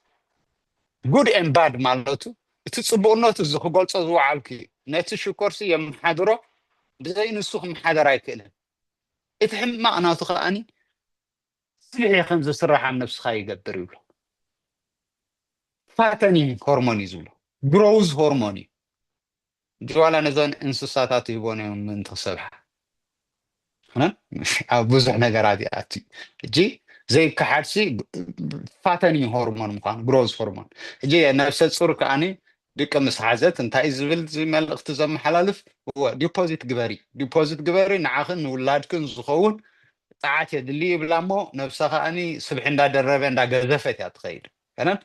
እንዳገዘፈት ህፃን ዕሸል እንዳገዘፈ ኸይድ ሳኻ እንዳገዘፈት ትኸይድ ኣብ ሰርተን ፖይንት ምስ በፅሐት ካብዚ ንንየው ግን ኣይንቕበልን ኢና ካብዚ ንንየው ይኣክል ሓሊፍ ክለኺ ዶ ዝብል መልእኽቲ ይመፅእ እሞ ትሽኮር ሽዑኡ ኣብ ክንድናብ ስብሒ ደው ይብል ኣብ ክስታያ እቲ ኢንሱሊን ሬዚስታንስ ይመፅእ እዚኣ እታ ጀስቴሽናል ዳያቤትስ ትበሃል ካብቲኣ ዝፈልያ ነገር የብላን ጥራሕ ኣብ ከመይ ዝበለ ኩነታት ይፍጠር ከም ዘሎ ተዘይኮይኑ እቲ ኣነ ዝጥቀመሎም እቲ ሜይንስትሪም ናቱ ርእስቲ ይኽቦ ዝደሊ እቲ ፋንክሽናል ሜዲሲን ግን ብከምዚ እዩ ዝገልፆ ብጣዕሚ ፅቡቅ ኣማን ማይ እንዳሰተኻ ስለዚ ኩላኩም ተኸታተልትና ኣብቲ ዩቲዩብ ቲክቶክ ፌስቡክ ኢንስታግራም ይመሓላለፍ ኣሎ ስለዚ ነዚ ኣገዳሲ ፍልጠት ናብ ኩሉ ንክበፅሕ ከተካፍሉ ንሓትት ማለት እዩ ካልኦም ብድሕሪት ዘለኹም ሳባን ቋሕ ምድሕሪ መፃኺ ሰላሙን ብድሕሪት ስለ ዘላ ትከታተለና ሕቶታት ከሎ ከተቕርበልና ከምኡ እቲ መፅሓፍትኻ ኣበይ ከም ዝርከብቲ ድራሻውን ኩሉ ኣብቲ ዌብሳይታት ተፃሒፉ ስለ ዘሎ ንዑ ክትኮሱ ትኽእሉ ኢኹሞ ስለ ፅቡቅ ኣማን ይቐኒልና ስለዚ ናብታ ካልእቲ ሕቶ ዓራይ ናብታ ካልእቲ ሕቶ ከኣቱ እወት ኩነተ እምሮ ናይ ኣብ ሕብረተሰብና ሲ እቲ ሰብ እንዳዘለፍካ ምኻድ ኣብ ቁልዕነትና ኩልና ሳጓ ኣለና ካልኣይ ሽም እቲ ሳጓ ከዓ ጥዑይ ሽም ኣይኮነን ናትካ ክፍኣት ዝገልፅ ንዓኻ ዘነኣእስ ዘትዕት ከምኡ እዩ ኩሉ ናይ ኩሉ ሰብ ዳርጋ ክትብል ትኽእል ኢኻ ኣብቲ ባህሊ ብድኽመትካ ዝገልፅ ናይ መግለፂ ድኻምካ እዩ ኩሉ ኣብ ቁልዕነት ኢኻ ዝምስረት እቲ መብዛሕትኡ ገሊኡ ስድራኻ ይህቡኻ ገሊኡ ከዓኒ ይሕዋትካ ይህቡኻ ገሊኡ ደቂ ገዛውትካ ይህቡኻ ገሊኡ ከዓ ኣብቲ ገድሊ ምስክድካ ከዓ ይህቡኻ ከናን ሕጂ ብቲ ገድሊስ ዘሰክፍ ነገራት ትሪኦ እንታይ ንሃገሩ ኢሉ ዝተጋደለ ሓደ ተጋዳላይስ ዓይኑ ዝነቆረ እንታይ ኢሎም ነጣቆ ኢሎም ዝፅውዑ እግሩ ዝሰንከለ ሓንካስ ርአይ ሕጂ እቲ ባህሊ ማለት እዩ ናይቲ ሕብረተሰብና ኣጋላልፀ ፅቡቅ ባህልና ገለመለ ንብልዋ ሕማቅ ግን ኣለዎ እዎ ፅቡቅ ብዙሕ ፅቡቅ ኣሎ ግን ብዙሕ ከዓ ሕማቅ ኣለዎ ነቲ ሕማቅ ሕማቅ ክትብሎ ኣለካ ክጥዕመካ ምእንቲ ነቲ ፅቡቅ ከዓ ከተደንፍዖ ኣለካ ሕጂ እቲ ባህልና ብዙሕ ፀገማት ኣለዎ ከምዚ ዝበለ ድሕሪኡ ናይ እምሮ ፀገም ኣለዎ እንተተባሂሉ ከዓ እምኒ ትድርብየሉ ፅሉል እዩ ቆልዑ ደድሕሪኡ እንዳኸዱ እምኒ እንዳደርበይሉ ይኸዱ ከም ሰብ እውን ኣይረአን ሕጂ ካብ ንነብሱ ከመሓድር ዘይክእል ደረጃ ምስ በፅሐ እዚኡ እቲ ፅሉል ዝበሃል ናይ እምሮ ፀገም ኣለዎ ተባሂሉ ይፅዋዕ ኣብ ሕብረተሰብና ንፈልጦ እዚ ኩልና ማለት ሳይንቲስት ዘየድልዮ ነገር ኩልና ንዕዘቦ ሓቂ እዚ ሕጂ በዚ ዝመፅእ ሕብረተሰብ ከመይ ድዩ ኣነስ ኣብ እምሮ ይጭነቕ ምስ ደቆስኩ እዚ መፀኒ እዩ ከምዚ ይኸውን ይኽብል ኣይትፅበየን ሕጂ ትናትና ኣብ ሕብረተሰብና ምክንያቱ ከምኣልካ ገለ ድኻምካ እንድሕር ኣውፂኻ ኣብ ሓዘን ይኹን ኣብ ፅቡቕ ይኹን ኣብ እንዳሻህ ይኹን ብኣኻ ይክዛረብ ትሰብ ብኣኻ ዝዛረብ ከዓ ንሕመቕካ ንክገልፅ ሕማቕ ሰብካ ብሕማቕ ናይ ካልኦት እዩ ዝዛናጋዕ ከምኡ እቲ ባህሪ ኮነ ሰነፍ ሰብ ብሕማቕ ናይ ካልኦት እዩ ዝዛናጋዕ ነው እዚ ኢና ንፈልጥ ንፉዕ ሰብ ከዓ ንዝሓመቑ ሰባት ንዝተሸገሩ ሰባት እዩ ዝረድእን ሓፍ ዘብልን እዚ ባህርያት እዚ ስለ ዘሎ ነዚ ናይ እምሮ ክብሎ ዝወዓልኩ ፀገማ ሰብ እንዳሓብኦ ይኸይድ ሓብኦ ኣለዎ ሰርቫይቭ ክገብር ምእንቲ ብቲ ሕብረተሰብ እዚ ኮይኑ ክነብር ኣይክእልን ምስ ድኻሙ ሒዙ ኣነ ኮ ድኻም ኣለኒ ኢሉ ዝገለፀ ሰብ ካምቹ ክስታይ ገይሩ ከም ሰቡ መሲሉ ክኸይድ ኣይክእልን ርእሱ ትሕቲ ክኸይድ ማለት እዩ ዋይ እስኻ ከዓ ተባሂሉ ኣንደርማይን እንድሕር ዝግበር ኮይኑ ሽግር እዩ ክሓብር ታሽግሩ ምሕባእኻ ናብ ሕማም እያ ተስዕበሉ ሕጂ ብምሉእ እቲ ሕብረተሰብ ክነቃሕ ክኽእል ኣለዎ ክርድኦ ኣለዎ እቲ ዘምፅኦ ሰበብ ዘምፅኦ ፀገማ ክርድኦ ክኽእል ኣለዎ ኣብ ጓና ጥራሕካ ኣይኮነትን ኣብ ነብሱ እውን ትመፅያ እሱ ኣነ ንዓኻ ብለካ እስኻ ከዓ ንካልእ ትብሎ እቲ ሓደ ከዓ ንዓይ ገብረ ክስታይ ሕጂ ጥዑይ ሰብ የብልናን ኢና ንኾን ነንድሕድሕድና ፀገም እናተፈጠርና ኢና ንነብር እዚ ፀገም ዘለዎ ሕብረተሰብ ከዓ እንታይ እዩ ዝስእና መወዳእቱ እምነት እዩ ዝስእ ትራስት ዝበሃል ነገር ይስኣን እንድሕር ክነገር እየ ምስኩ ዝተኽዕልል እየ እንድሕር ኢልካስ ተነገረለይ ከያ ትመፅእ እንድሕር ነጊሩልካ ካፍታት ዘላታ ከዓ ዝገደደትካ ክትመፀካ ነታ ዘላት ፀየምካስ ተጋድድ እያ ክትመፅእ ተስታ ኢኻ ክትገብር ዘለካ ክትሓባ ክትሕዛ ድሕሪኡ ከም ፍልሖ ብውሽጥካ እንዳተበላዕካ ትኸይድ ናብ ሕማማትካ ትቃላዕ هنا هم انت اذا يزجبر اذا حجه السعره راح يدلك هذا كور سيلف ناتك كور سيلف اتوشخه نص نفسها ليله انا ما نمسك ايكون كله كيبزوص يبزع حمام شكر ززارب زلو قداي كوينه نيره بخمي بدون قرنا داس ما نمسك حلافنته اي يوني نايب عليه حلافنتي زي مفلاطي ابزي قناتات نايتعنا وديقه نس فلوطكه با نحر فليط امو سق انتي لتا قاوز عبد دنقرنا يلن يلي زحسب هنا فليط كاس اندا تساقو يخلو خالق سبات تتفولطو خد حنوم زخل نهالوس واي سق تبل هنا زون ارميني لس لذا امن سق كبل يبلين سب كخبلني بزح خبلنا فين من كوين يودو خستايدو بزح نقر بحلال who cares اندحر نفسك رخيب كايا ناي كالو تاي قد سكان انا I don't care من انتي حسب بزح نعي it bounces كان الجاكيت مالسي بلاستيك غير كان ما يوقعك فمي نعي I don't care يجي بوش تخان دحر حقوس عليك حما نصبقون على ناتي فاليوز زولهم نعو ما يسقرهم انا برينسيبل سالني نات برينسيبل نسو نعاها الفكا خصر فكا كالن ايكلن يا هيومن لايك مي انا كما يسسبيخات انا عايز دليا تزي كوينو وي تخيل اخا انا لعل تزي كوينو كاب اوريدن تحت خورده كايدلن ما نمسك خورده يدلن اذا سنفرنا مخان يتردي اذا انت رجع ترديها شجر كان بفتحها تخيل تخيل كان خالو تحت اذا من هلكو كن يسمو ياكون ولا حجوز زدولي قمت اتمص فرحي زنك بلان زوعلكو كي بحالو كي واردو سقلو مالتي تاسق كاتلمدك دحريتا ايغونات كافر اندا غبركا اتنبل الحمتي سيف زغون انفايرمنت فابز حجتا اي توفاينتي حبتي ناي جدن توفاين اندحر تردي خاصتا غبركا اي بيت دوكموتو سبسي بدوكموتو كاي غلصني الكاس انا كسكف يبلكا دن ابزع عدق اني تصبق زغبركا اي اذا تردي امس مفتحتات فطيروم اليوم اوريدي نعنا بعدنا تمرحت هيمانوت رحم نزفت حون يرمسوم كا نبعلهم ناي تمرت صقمات سلازلو افلطو سلازيله راح نعاها تمليسهم زقصقانو you know كاب زي مفلات كان كاب دنقرنا كان زغبركايو صومن صلوتن غبر تواحل حج نباخا يورد اب كنت تدغفل you know جي اسوتات سلازلو مفتحي يكونن زخون قرب صقمات ابز قدام عالم جن تفليطس انتاي صقمها ترديمس مفتحات فطيرهم اليوم نو سب مويا مصيون كوفي لهم نتصقمكا حجخا بالبولا مالت سكرو درايفر غيرم سفتيهم كعريخا مالت هيكونن انا كوي كونن نايسنا لبنا انتاي سب مخانكا اتزغاطمكا زولس ابكالون كم زغاطم you know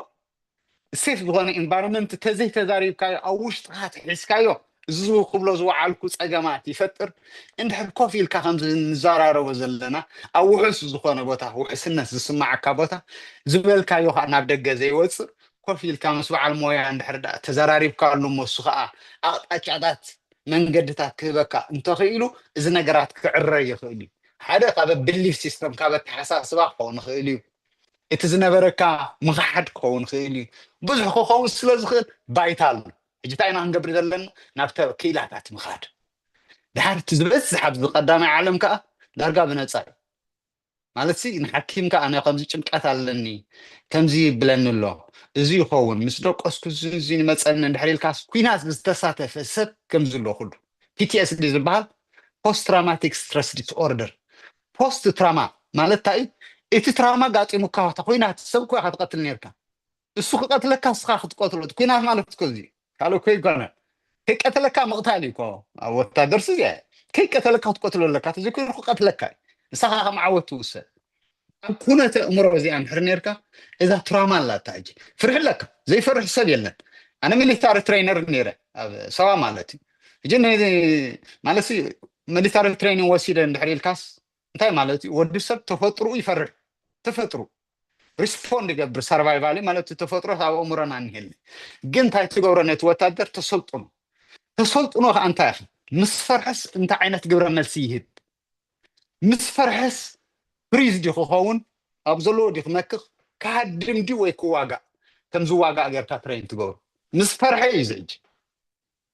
ተክተይላ ኩሉ ከዓ ክትፈርሕ ነብስኻ ስታይ ትብል ድሕሪኡ እቲ ዲፎልት ክዋጋእ ማለት እዩ ትሬን ትገብሮ 6 ወርሒ እንድሕር ደጋጊምካሉ ሲ ተእምሮ ኢሎም ዶ ኳሕተይላ ናብ ምውግእ ይኸይድ ማለት እቲ ወታደር ሪስፖንድ ይገብር ሕጂ በዚ ኩነት ተእምሮ ሞት ዝረኣየ ሰብ ዝቀተለ ካልእ እንድሕር ዳኣ ኮይኑ ሰብ እንታይ ኣሎ ፖስት ትራማ ማለት እቲ ትራማ ምስ ሓለፈ እቲ ስትረስ ዲስኦርደር ይኸውን ካብ ቁፅፅሩ ወፃኢ ይኸውን ሽዑ ኣብ ድቃስሱ ኢሉ ይዳጋግ እቶም ዝሞቱ ይረኣዩ እቲ ተኹስ ዝነበረ ይመፆ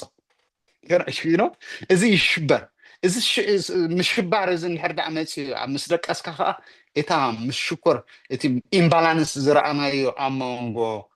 እዞም ክልተ ሆርሞናት ኮርቲሶልን ወይ ድማ እቲ ኣድረናሊን እውን ምስ እዩ ሕጂ እቲ ኮርቲሶልን ኢንሱሊንን ምዝባዕ ውግእ ይፍጠር ኣብ ክልቲኦም እቲ ናብ ደም ክደፍእ እቲ ካብ ደም ከውፅእ ሕረን እዚ ነውፅእ እዚ ሽዑ ሕማም ሽኮር የስዕብ ዳርጋቶም ዝበልሑ ፒቲኤስዲ ዘለዎም ሰባት ናብ ሕማም ሽኮር ሃይ ብላድ ፕሬሸር ካለስትሮል ሃርታ ኣታክ ገነ እዚ ዓበይቲ ሕማማት እዩ ዝመፆም ብመን በዚኣ ትብገስ ነዚ ሕጂ ክትገብር ኣለካ ከም ኖርማል ኢና ኩሉና ወታደራት ስለ ዝኾንና መን ንመን ከዛርቦ እዩ ኮይኑ ሕጂ ሞይ ንመን ከዛርቦ እዚ ስለ ዝኾነ ግን ነዛርቦም ሰባት ጥዑያት ሰባት ኣብ ውትድርና ዘይነበሩ በዚ ዘይተናወፀ እምሮኦም ወይ ድማ ኣብኡ ፀኒሖም ካብኡ ዝወፁ ክኢላታት ስለ ዘለው ናብኣቶም ኬድና ንዘራራ ሽግርና ንፍታሕ እዮም እንድሕር ፀቂጥካዮ ግን ብዝተፈላለየ መንገዲ ከዓ ክወፅ እዩ ኣብ ጌጋ ቦታ ኮይ ዝወፅካ ዝፀቐጥካዮ ነገር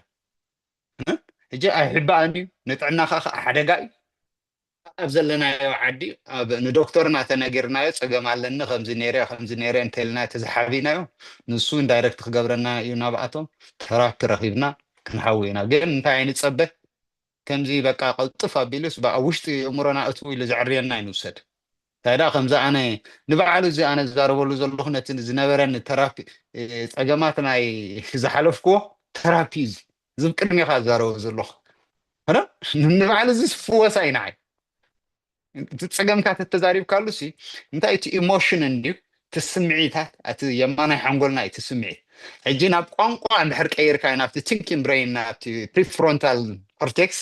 ናብቲ ፀጋማይ ሓንጎል እንድሕር ተቀይሩ ናብ ቋንቋ ተቀይርካዮ ነቲ ስምዒትካ ተራፒ እሱ ንስምዒትካ ናብ ቋንቋ ምቅያር እዚ ክትገብሮ ነዚ ከዓኒ ውሑስ ዝኾነ ባይታ እንድሕር ረኪብካሉ ሞዚ እንድሕር ዳኣ ጌርካ ተፈዊስካ ኣለካ ወይ ብማጂክ ነገርሲ ንዕኡስ ጠዋዊስ ዝዕርየካ ገለ መኪና ጌርና ኣይንውሰዶ ማለት እዚ ናይ ስነ ልቦና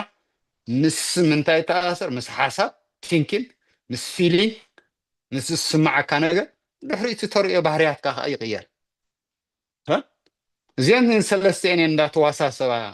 ነዚ ኣብዚአን እያ ከዓ ስራሕታ ስነ ልቦና ማለት እዩ ሕጂ ንፊሊንግ ንስምዒትካን ንሓሳብካን ንትገብሮ ባህርያትን እንድሕር ዳኣ ክዕርዮ መንገዲ ሂቦካ ሰብ ዓብይ ሰብ እውን ንሱ ኮ እዩ ዝገብር ወላዲካ እኮ ንሕና እኮ ወለዲ ኮይና ንደቅና እኮ ከምኡ ኢና ማእዝን ነትሕዞ ሕጂ ማእዝን እየ ትሕዘካ ማለት እዩ እነን ስምዒትካ ዝሰምዓካ ኣይክሕዶም ከምቲ ክሕዶ ባዕልካ ትፈልጥ ዘይኮነስ ኢሉ እንድሕር ዳኣ ኢምፓቲ ኣብ ቦታካ ኮይኑ ዝሓስብ ሰብ ተረኪብካ ስምዒትካ ካልም ዳውን እንዳኾነ ይኸይድ ናብ ንቡርካ እንዳተመላለሰ እንዳተመርሰ ኸይድ ድሕሪ እቶም ሆርሞናትካ ባላንስ እንዳኾኑ ኸዱ ከም ሰብ ሽዑ ርጉእ ዝኾነ ሂወት ይህልወካ ካብቲ ሕማማት ከዓ ካብ ዝበልናዮ ሕማም ከዓ ክትድሕን ትኽእል ሕጂ ኣይ ቲንክ ሓጋዚት ትኸውን ኢለ ይሓስብ እዚኣ ብጣዕሚ ፅቡቅ ኣማን እያ ነርና እቲ ግዜ እውን ኣይፅገብን እቲ ትበልና ዘለካ ትምህርቲ ፍልጠት ብዝኾነ እቲ ተመሊስና ኩላትና እንደገና ከነንብቦ ክንሰምዖ ኣለና ምስ ውሽጥና ተላለየና ኣለካ እታ ፅቡቕቲ ምስ ውሽጥና ክንላዕላ ከም ዘለና ዘይምፍላጥ እውን ድንቁርና ምዃኑ ክንፈልጥ ከም ዘለና ንመን ንውሽጥና ማለት እዩ ንሕናስ ንውሽጥና ንኣካላትና እንተ ፈሊጥናዮ መፍትሒ በዓልና ኢና ማለት እዩ ከምቲ ሓንቶ ዝበልካዮ እቲ ሓላፍነት ናተ እዩ ሰብ ከይብለኒ ዋላ እንተበልኩ እዚ እቲ ሓላፍነት ኣነ እየ ስለዚ ዜርና ናብ ነብስና መፍትሒ ኣብ ኢድና ከም ዘሎ ትሕብረና ኣለካ ብጣዕሚ ፅቡቅ ሰላም ግዜና ዳርጋ ኣኺሉ እንድዩ ናይ ሰዓት መደብና ሕቶታት ሃልዮ ክንቅበል ኢና እንተዘይኮነ ኣብቲ መጨረሻ ቃል ክበካ እየ ኣማን የቀኒለይ ኣማን ሓውና ናይ ብሓቂ ደስ ትብል ብዙሕ ደይንፈልጦን እንታይ ንገብር ዘለና ብፍላይ ካብ ደቂ ኣንስትዮና ኣብቲ ናይ ስነ ኣእምሮ ጥዕናና ቁሩብ ድፍር ስለ ዘይብሉ ከምዚ ኢልካ ግልፅ ኮንካ ክትዛረብ ምኽኣልካ ከመስግነካ ይደሊ ሕቶ ካብ ፌስቡክ ዝመፀት ኣብዚ ሼር ጌርያ ነይረ መሊስካያ ኣለኻ ሳባ ሓፍትና ጆይን ጌራ ኣላ ሞ ዝኾነ ሕቶ እንድሕር ኣለኩ ኮይኑ ቅድሚ መደብና ምዕፃውና ናባኺ ክበክሞ ኣትፈታደሰ ሽዑ መዕፀዊ ክትገብርልና ሳባ ሓፍተይ ናባኺ ሶሪ ሰላሚና ኣብ ስራሕ እየ ዘለኹ ኦኬ ሓራይሽ ትሰምዕ ኣለኸ ኦኬ ፀገም የለን ናባኹም ኣቶ ታደሰ ኣብ ቲክቶክ ኣብ ፌስቡክ ካልኦን ዘለኹም ኣሕዋት እውን ዝኾነ ሕቶ እንድሕር ኣለኩም ኮይኑ ኣብ ኮመንት ሴክሽን ከምኡውን ናብ ቀጥታ ናብ ዋትሳፕ ከምኡውን ኢሜይል ክሰድሩና ትኽእሉ ኢኹም ከም ተቐዲሞም ኣቶ ታደሰ ዝበልዎ ናይ ኣማኒኤል መፅሓፍ እውን ንእትደልዩ ኣብ ውሽጢ ዓዲ እንግሊዝ ከምኡውን ኣብ ማንቸስተርን ዘና ኣለኹም ኣብቲ ኮመንት ሴክሽን እቲ ኣድራሻ ወይ ቁፅርታት ክንገድፈልኩም ኢና ብዓብዪ ከዓ ድሓን ኣማኒኤል ስለ ዘለውን ኣብ ሰሜን ኣሜሪካ ብምንታይ ይርከቡን ንሱ ገልፀልና እዩ ናባኹም ኣቶ ታደሰ ብጣዕሚ ፅቡቅ ይቀኒልና ኣብ ቀፃሊ እውን ኣማኒኤል ክመፀና እዩ ብዝኾነ ክሳብቲ መባእታዊ ጣዕሞት ሂብካና ስለ ዘለካ እቶም ተሰማዕትካ ልክዕ ከም ሰላማዊ ትብሎ ዘላ መፅሓፍቲ ካበይ ከም ዝርከብ ሓደ ዓብ ነገር እዩ ንሱ ኩላትና እንዳገዛእና ከነንብቦ ካልኡ ተመሊስና እዚ ክልተ ግዜ ናይ ክልተ ሰዓት መደብ ኣብዚ ዩቲብ ተመሊኡ ዘሎ ንሱ ብፅሞና እንተደኣ ሰሚዕናዮ ኮታ ገለ ነገር ክንረክብ ኢና እሞ ኣነ ብወገነይ ብጣዕሚ ደስ ኢሉና የቀኒልና ጥራይ ክብለካ ደሊ ከማኻ የብዝሓዮም ብፍላይ እቲ ተገዲስካ ብፍላይ ከዓ ብትብዓት ማለት እዩ እቲ ገሊኡ ዘይዝረብ ነገራት ኢኻ ኣብቲ ሕብረተሰብና ንስኻ ግን ከይብሉኒ ዝብል ዋላ ይበሉኒ ኣነ ነብሰይ ባዕለይ ዝፈልጥ ብትብዓት ከዓ ንሕና እቲ ፀገምና ኩላትና ትራውማ ኣለና ጭንቀት ዘይብሉ የለን ስለዚ ባዕልና ነብስና ክንፍትሽ ምስ ሰብ ሞያ ክንራኸብ ብዝከኣል ልክዕ ከምዚ ኣካላትና ተሃሪሞ ቆሲሉ ንኸዶ ልክዕ ከምኡ ስለዝኾነ ኮታ ኣረኣእያና ኣተሓሳስባና ከነማዕብል ከም ዘለና ክንለቅሕ ከም ዘለና እቲ መልእኽትኻ ተዓብ ፀገምና ከዓ ንሱ እዩ ዘሎ ክሳብ ሕጂ ማለት እዩ ዝበፅሕ ሰብ ዳርጋ እቲ ዝዓበናሉ ስለ ዝበልካ ኣነ እውን ንድሕሪት ተመሊሰ ክዝክሮ ከለኹ ሲ ፅቡቅ ኣለካ ቁርብ ስታይ ዝገበረ ፅሉል እንዳበልካ ኢኻ እምነቲ ድርቢ ኣነ እውን ብንእስነተይ ከለኹ ክዝክር ፀኒሐ ማለት እዩ እምነ ክንድርቢ ከለና እቲ ሰብ እውን ነቶም ፀገም ዘለዎም እምኒ እንዳደርበኻ ከምኡ ይዕብዩና ስለዚ እዚ ስለ ዝዕበየና ምሳና ከም ዝዓቢ ኢኻ እቲ ብናእሽትና ከለና ኩሉ ዝተማላእናዮ ዝተባሃልናዮ ዝተቐረፅናዮ ካብ ሕብረተሰብና ካብ ስድራ ቤትና ድዩ ከም ዝበልካዮ ካብ ከባቢና ድዩ ካብ መዛኑና ብዙሕ ነገር ኢና ተመሊእና ስለዚ ንሱ ኢና ተቐሪፅና ዘለና ኣብ ውሽጥና ሳሎ ብዙሓት ግን ኣይንፈልጦ ኢና እማ ምስ ጎበዝና ሲ ኩሉ ዝወፀ እዩ ዝመስለና ግን ንሱ ምሳና ኣሎ እቲ ቆልዓ ክልናስ ምሳና እዩ ዝዓቢ ዘሎ ንሱ ኣይገደፈናን እሞ ንሱ ከዓ ክንሓዎ ከም ዘለና ኸው ማለት እዩ ምሳና እዩ ዘሎ ክንሓው ኣለና ብዙሕ ሰብ ኣይፈጣን እዚኣ ኣንታ ዝብለባ እሞ ከምዚ ከሎ ኣንታ ዝበዓብኡ ከምዚ ከሎ ምስ ንብሎ ንሰብ ግን እቲ ንእሽተይ ቆልዓ ውሽጥና ኣሎ ማለት እዩ ንሱ እዩ ስታይ ዝገበረ ንእሽተይ ቆልዓስ ሰኪምና ኢና ንኸይድ እዚ ከዓ ካብታ ስድራ ቤትና ከም ዝበልካ ሳጓ ዘይብሉ የለን ኣነ እውን ሳጓ ነሩኒ ሳጓ ዘይብሉ የለን ትቀንብ ትብዓ ዝተዛረብካ ከዓ ኮታ በቲ ኣካላዊ ክስታይ ንሰብ ንፅውዕ ኢና ትክትብሎ ፅናሕካ መሊስና ንጎድኦ ቃላትና ሓያል ምኳኑ ብዙሕ ሰብ ኣይዝተባህለሉ ክሳብ ሕጂ እቲ ቃላት ማዕረ ክንደይ ሓያል ምኳኑ መርዚ ምኳኑ ኣይነ ዝተባህለልና እሞ ብዙሕ ዓይነት ፍልጠት ሃብካና ስለዚ ክብረት ሃብካ ይቀኒልና ናይ መጨረሻ ቃል ንዓኻ ክበካ ወል ክብረት ይሃበለይ ኣነ እውን የቀኒየለይ ማለት ሓደ ግዜ ትደፍር እንዲኻ እቲ ኣነ ድፍር ኢለይ ሓሳብ ዝቦ ኩሉ ግዜ ናይ ሰብ ሞያ እንዳበልና ስለንገድፎ እቲ ሰብ ሞያ ጥራሕ ከዓ እቲ ሕብረተሰብ ከዓ እንታይ ዝኣመን በዓል ሞያ ጥራሕ ነጊርዎ እዚያን እዚያን ግበር ኢሉ መድሃኒት ክቦ እምበር ዝግበር ኮይኑ ኣይስምዖን ሕጂ ከማና ዝኣመሰሉ ብተራ ሰባት ክግለጽ እንከሎ ኩሉ ሰብ ዝኽእል ናይ ነብሱ ሓላፍነት ክስከም ከም ዘሎስ ይርዳእ ዝብል እምነት ስለ ዘለኒ ኣነ ዝዛረብ ዋላ እውን እቲ መጀመርያስ ነዚ ድኣ ተሓቢእኒ ነይሩ ኢለ ኣንደርማይን ስለ ዝገበርኩ ብሕርቃን እየ ወፅአ ብዛዕባ ሕማም ሽኮር ይዛረብ ነይረ ዋይ ኣነ ናብ ዶክተር 2-3 ሻዕ ተመላሊሰ ዝሰኣንክዎ ሓበሬታ መፅሓፍ ዝረኽቦስ ዋይ ኢሎ ስለምንታይ ሓቀስ ካብ ትኽኢላ ኢለ ዝኣመንክዎ ሰብሲ ክንገረኒ ነይሩ ወይ እንጀኻ ክንገር ኣለዎ ኢለ እየ ዝኣምን ሰብሲ ክንገር ኣለዎ ዝሕፍር ክሳብ ሕጂ ሚድያታት እንዳወፀኹ ይምህር እንዲ ዋላ ቲክቶክ ኣብ ገለ ዶክተር ሲ በቃ እዚያን እዚያን ግበር ኢሉኒ እምበር ዋላ ሓደ ዝነገረኒ የለን እዮም ዝብሉኒ ዋይ ዶክተር ድግሪኽሲ ቃል ዶክተር ማለት መምህር ማለት እያ ኢሎም ጠቕሱ ኣብ ፅሑፋት ዝረእኽዋ ሕጂ ወሳነ ናትካ ዘይኮነ ዶክተርስ ክምህረካ ሞስኻ ክትውስን እዩ ዝግባእ ብዛዕባ ንስኻ ሲ ክትፈልጥ እዩ ዘለካ ብዛዕባ ንስኻ እምበር ዋላ ሓንቲ ዋ ኢሉኒ ጥራሕ ብለኻ ካለስትሮል ኣለኒ እንታይ እሞ ካለስትሮል እኮ መግቢ እዩ ትዘእተኻዮ መግቢ ሲ ኣብ ዘይቦቱ ስስቶር ኮይኑ ኣሎ እንታይ ካ ክትገብሮ ዘለካ መድሃኒት ትወስድ ፎርዋት እንታይ ክገብሮ እጂ ክነግረካ እዩ ዝግብኦ ክምህረካ እዩ ዝግብኦ ካለስትሮል ምንጤኻ ዘለካ ባዕልኻ ኢኻ እንደን ከተውፅኦ ኢኻ ኣለካ ክትበልዑ ኣለካ ኣነ ከምእየ ዝብል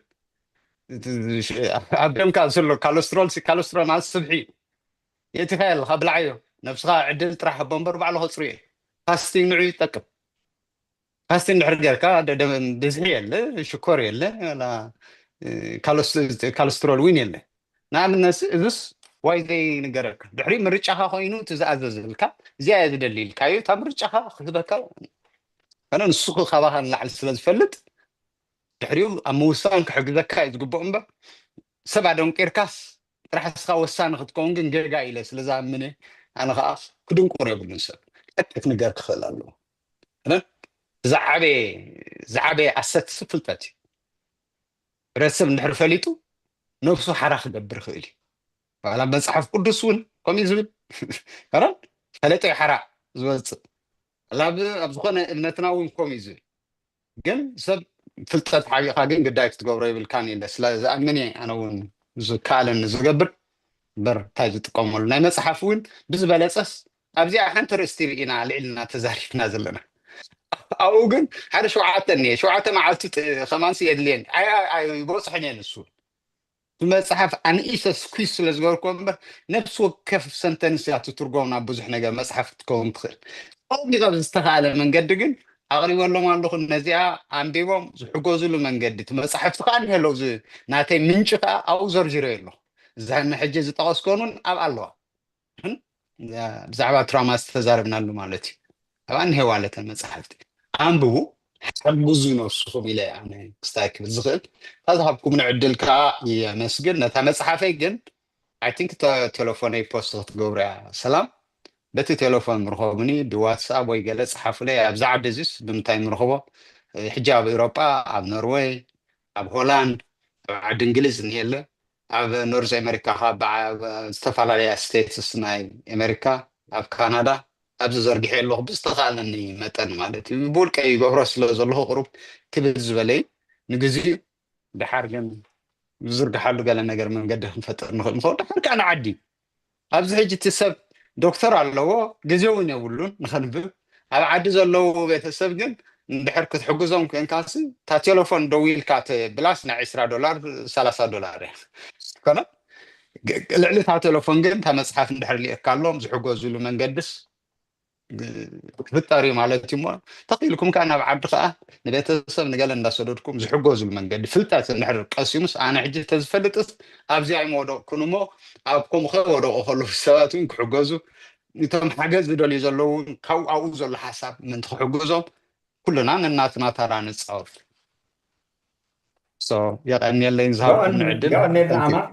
ኣይፅገብን እቲ ሓሳብካ ርእቶኻ እዛ ዝበልካ ብጣዕሚ ፅቡቅ እቲ ፅሑፋት ኮታ ፍልጠት ይሓራ ዘውፃና እዚኣ ተደጋግማ ኣለካ ፅሑፋት ካብ ኖርዌይ ኣብ ሆላንድ ዓዲ እንግሊዝ ኣሎ ኣብ ካልኡን ስለ ዘሎ ስለዚ እቲ ሓበሬታ ክፅሓፍ ክዝርጋሕ በብዝከኣለና እቲ ሓበሬታ ፍልጠት ጥራይ ክንዝርግሕ ከም ዘለና ዓዲ ዝበልካ ንፅቡቅ ኣላ ሎሚ ንሱ ኣብ መንጎናሲ ፍልጠት እንተተዋሃብና ይፅቡቅ